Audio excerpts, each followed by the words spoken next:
Salam sejahtera Malaysia, selamat pagi. Aduh, betul-betul saya baru bangun pagi.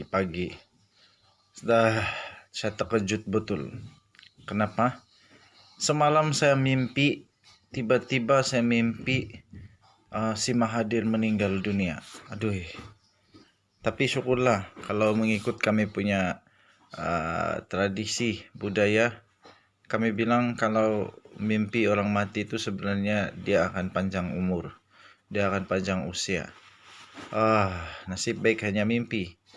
Lepas itu mungkin mimpi-mimpi itu mimpi saya si Mahathir mati meninggal itu kerana terbawa-bawa daripada hasil terlampau banyak minum kopi bersama dengan kawan-kawan.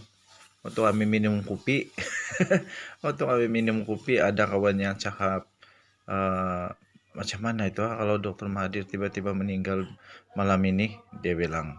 Jadi saya bilang, biasalah bah, manusia itu punya usia bukan hasil daripada usaha doktor-doktor bukan, tapi itu hasil daripada hanya kasih karunia, hanya belas kasihan daripada Tuhan.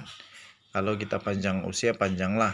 Lepas itu saya cakap dengan kawan saya, belum tentu lagi Dr. Mahathir duluan meninggal dunia daripada kita. Walaupun kita sihat, tetapi belum tentu.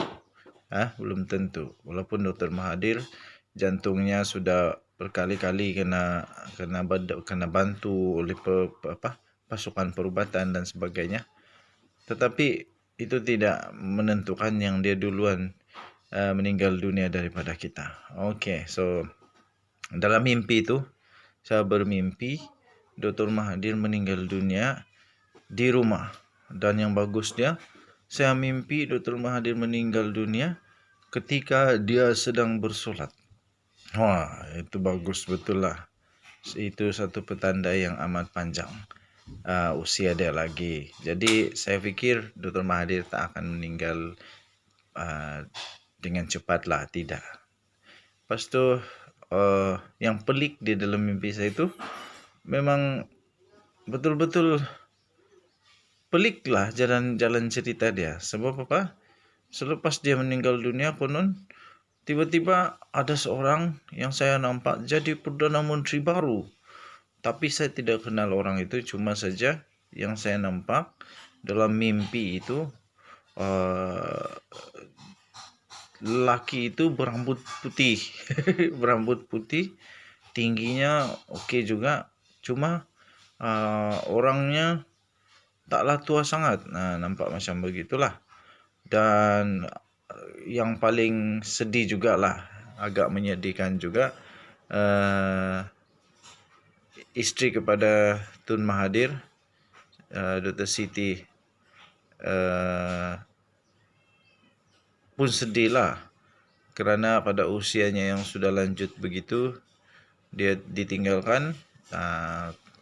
Lepas itu yang pelik lagi, dalam mimpi itu ada yang pelik juga. Sebab di dalam mimpi itu ada juga Rosmah Mansur. Lucu. Ada Rosmah Mansur, pun ada Najib juga di sana.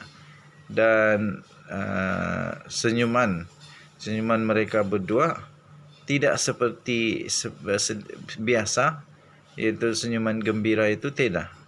Mereka turut bersedih kerana pemergian Tun Mahathir kononnya dalam mimpi saya. So saya tidak tahu kamu pernah ada mimpi begini atau tidak, tapi itulah mimpi saya semalam. Saya mimpi Tun Mahathir meninggal dunia.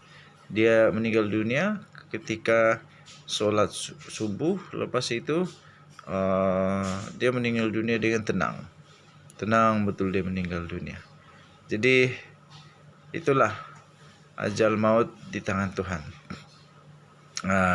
Sama ada kita panjang usia atau tidak, itu bukan bergantung kepada usaha kita, tapi semuanya itu bergantung kepada Tuhan. Kita berdoalah semoga Tun Mahathir tak benar-benar meninggal dan tetap dipanjangkan usia. Denyut nadi suara rakyat bergema di channel ini. Itulah cerita mimpi saya. Bye-bye. Sejahtera tuan-tuan dan puan-puan, selamat malam. Selamat hari Minggu. Hari ini adalah hari penentuan untuk jawatan timbalan Presiden bagi parti PKR. Tuan-tuan dan puan-puan yang dihormati sekalian, ada berita terkini yang baru saja diterima pada ketika ini, hampir pasti, dan bagi saya sudah pastilah kot, Rafizi menang sebagai timbalan Presiden PKR. Dan berita yang baru diterima, Rafizi sekarang ini sedang mendahului dengan lebih daripada 10,000 undi, mendahului pencabarnya untuk timbalan Presiden PKR, iaitu Saifuddin, dengan ketinggalan 10,000 undi.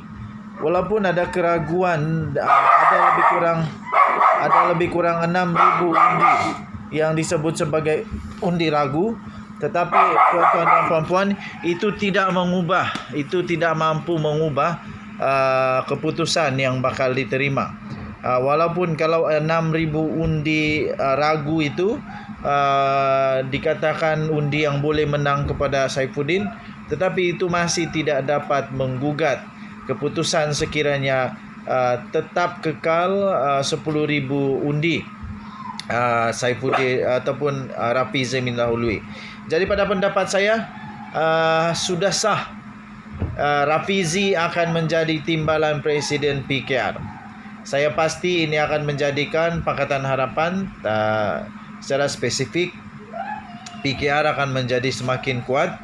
PKR akan menjadi boleh bangkit semula, dan PKR pastinya akan boleh maju semula. Okey, so tahniah diucapkan kepada Rafizi yang pada ketika ini dilaporkan sedang mendahului dengan lebih 10,000 undi, mendahului daripada pencabarnya untuk jawatan sebagai timbalan Presiden PKR. Denyut nadi suara rakyat bergema di channel ini. Kita jumpa lagi. Bye-bye.